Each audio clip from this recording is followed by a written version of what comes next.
ಶ್ರೀನಿವಾಸಪುರ ತಾಲೂಕು ಕಚೇರಿಯಲ್ಲಿ ಸಾರ್ವಜನಿಕರು ದಿನನಿತ್ಯ ಪರದಾಡುವ ಪರಿಸ್ಥಿತಿ ನಿರ್ಮಾಣವಾಗಿದೆ. ಸರ್ಕಾರದ ಪಿಂಚಣಿ ಸೇರಿದಂತೆ ವಿವಿಧ ಯೋಜನೆಗಳಿಗೆ ಅಗತ್ಯವಿರುವ ಆದಾಯ ಪ್ರಮಾಣ ಪತ್ರ ಪಡೆಯಲು ವಯೋವೃದ್ಧರು, ಅಂಗವಿಕಲರು ಹಾಗೂ ಮಹಿಳೆಯರು ಬೆಳಗ್ಗೆಯಿಂದಲೇ ತಾಲೂಕು ಮತ್ತು ನಾಡ ಕಚೇರಿಗಳಿಗೆ ಅಲೆದಾಡುತ್ತಿದ್ದಾರೆ. ಕೌಂಟರ್ಗಳ ಕೊರತೆ ಹಾಗೂ ಆಗಾಗ್ಗೆ ಉಂಟಾಗುತ್ತಿರುವ ಸರ್ವರ್ ಸಮಸ್ಯೆಯಿಂದ ಗಂಟೆಗಟ್ಟಲೆ ಕಾಯಬೇಕಾದ ಪರಿಸ್ಥಿತಿ ಎದುರಾಗಿದೆ. ಬೆಳಗ್ಗೆ 10 ಗಂಟೆಗೆ ಕಚೇರಿಗೆ ಬಂದಿದ್ದ ಮಹಿಳೆಯೊಬ್ಬರು ದೀರ್ಘಕಾಲ ನಿಂತು ಕಾಯುತ್ತಿದ್ದ ಪರಿಣಾಮ ತಲೆ ಸುತ್ತಿ ಕುಸಿದು ಬಿದ್ದ ಘಟನೆ ಕೂಡ ನಡೆದಿದೆ. ಇನ್ನು 2 ಹೆಚ್ಚುವರಿ ಕೌಂಟರ್ಗಳನ್ನು ಆರಂಭಿಸಿದರೆ ಸಾರ್ವಜನಿಕರಿಗೆ ಹೆಚ್ಚಿನ ಅನುಕೂಲವಾಗುತ್ತದೆ ಎಂದು ಸಾರ್ವಜನಿಕರು ಆಗ್ರಹಿಸಿದ್ದಾರೆ. ಈ ಕುರಿತು ಮಾಜಿ ಪುರಸಭೆ ಅಧ್ಯಕ್ಷ ಫೈರೋಜ್ ಪಾಷಾ ಮಾತನಾಡಿ, ಪ್ರತಿದಿನ ಜನರು ಸಂಕಷ್ಟ ಅನುಭವಿಸುತ್ತಿದ್ದಾರೆ.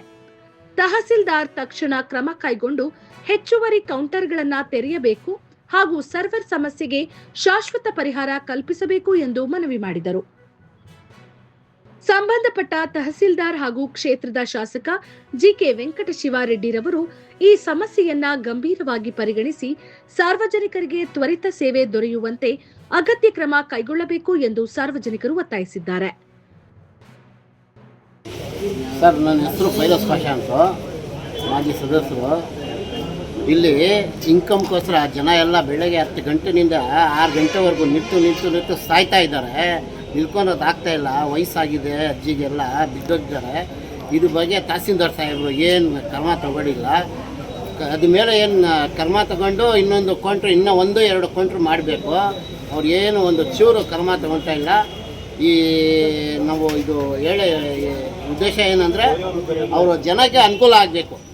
ಅದ್ರ ಬಗ್ಗೆ ಅವರು ಏನು ತಲೆ ತೊಗೊಳ್ತಾ ಇಲ್ಲ. ಈ ತಹಸೀಲ್ದಾರ್ ಸಾಹೇಬರು ಹೇಳ್ತಾ ಇದ್ದೀವಿ ನಾವು, ಇದ್ರ ಬಗ್ಗೆ ತಗೊಂಡು ಇನ್ನೊಂದು ಇಲ್ಲ ಅಂದರೆ ಇನ್ನೊಂದು 2 ಕೌಂಟ್ರ್ ಮಾಡಬೇಕು. ಇನ್ಕಮ್ ಮಾಡೋರಿಗೆ ಸ್ವಲ್ಪ ಅನುಕೂಲ ಮಾಡಬೇಕು ಸರ್. ಸೀನಿಯರ್ ಹ್ಯಾಂಡಿಕ್ಯಾಪ್ ಇರೋದಕ್ಕೆ ನಾವು ಬಂದಿದ್ದೀವಿ. ನಿಮ್ಮ ಹೆಸರು ಸರ್? ನೋಡಿದರೆ ಜಾಸ್ತಿ. ನಿಮ್ಮ ಹೆಸರು? ಲಕ್ಷ್ಮೀನಾರಾಯಣ ರೆಡ್ಡಿ ಅವರು. ಏನು ಪ್ರಾಬ್ಲಮ್ ಆಗಿದೆ ಸರ್? ನಮ್ಮ ಅಣ್ಣ ಅವರಿಗೆ ಫಿಸಿಕಲ್ ಹ್ಯಾಂಡಿಕ್ಯಾಪ್, ಅದಕ್ಕೆ ಇಲ್ಲಿ ಬೆಳಗ್ಗೆಯಿಂದ ಕಾಯ್ಕೊಂಡಿದ್ದೀವಿ. ಎಲ್ಲ ಕ್ಯೂ ವಿಪರೀತ ಜನ ಇದ್ದಾರೆ. ನುಗ್ಗಲಿದೆ, ಸಿಸ್ಟಮೆಟಿಕ್ ಇಲ್ಲ. ಇಲ್ಲಿ ಜನ ಕ್ಯೂ ಇಲ್ಲ. ಹೆಂಗಸರಿಗೆ ಅಂತ ಒಂದು ಸಪ್ರೇಟ್ ಕ್ಯೂ ಇಲ್ಲ. ಎಲ್ಲ ಒಂದೇ ಮಾಡಿದ್ದಾರೆ. ಆದ್ದರಿಂದ ಇಲ್ಲಿ ಕಷ್ಟ ಆಗಿದೆ. ಇದನ್ನು ಸಾಹೇಬರು ಸ್ವಲ್ಪ ಇದ್ರ ಬಗ್ಗೆ ಮಾಡಬೇಕು ಅಂತ.